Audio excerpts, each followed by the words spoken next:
work permitted, Foster and I were together at the family's rustic summer quarters at Henderson Harbor on the southeastern shore of Lake Ontario.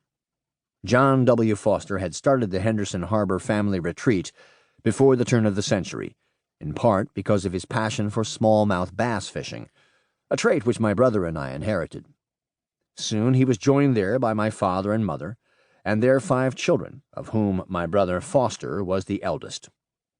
Mr. Foster's son-in-law, Robert Lansing, and my aunt, Mrs. Eleanor Foster Lansing, completed the contingent of the elder generation. Here, in delightful surroundings, we indulged ourselves, not only in fishing, sailing, and tennis, but in never-ending discussions on the great world issues which our country was then growing up to face. These discussions were naturally given a certain weight and authority by the voices of a former Secretary of State, and, after 1915, a Secretary of State in office.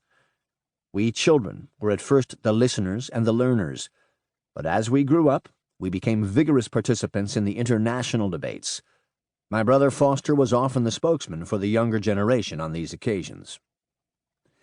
We were together in Paris in 1908 to 09 when Foster was doing graduate work in the Sorbonne, and I was preparing for Princeton at the École Alsacienne. From 1914 to 1919, our paths separated as I traveled around the world and later joined my diplomatic post in Vienna. But we had a reunion at the Paris Peace Conference in 1919. Our tasks there were different. He worked on the economic and financial issues of the peace, and I largely on the political and new boundary questions. This association was precious to me, and continued through the ensuing years. We later served together when in 1953 he became President Eisenhower's Secretary of State, and I was promoted from my job of deputy, in which I had served under President Truman, to that of Director of Central Intelligence.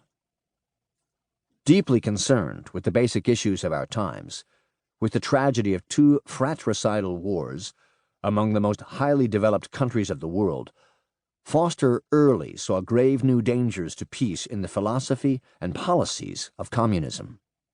He became a convinced supporter of the work of the new Central Intelligence Agency. He wanted to check his own impressions and those of his associates in the State Department against an outside factual analysis of the problems which the President and he were facing. As a highly trained lawyer, he was always anxious to see the strength of all sides of an argument. He did not carry a foreign policy around in his hat. He sought the testing of his views against the hard realities of intelligence appraisals, which marshaled the elements of each crisis situation. It was the duty of intelligence to furnish just this to the President and the Secretary of State. Both Foster and I, in the course of our earlier years in law, diplomacy, and international work, had been deeply influenced by the principles of Woodrow Wilson. We were thrilled with the high purpose he took to the Paris peace negotiations, where his first and main objective was the creation of the League of Nations to police a peace. We shared the frustrations of the Versailles negotiations, which, despite everything President Wilson could do, failed to provide a real basis for peace. My brother had fought, as had his colleagues on the peace delegation, against the unrealistic reparations clause of the treaty.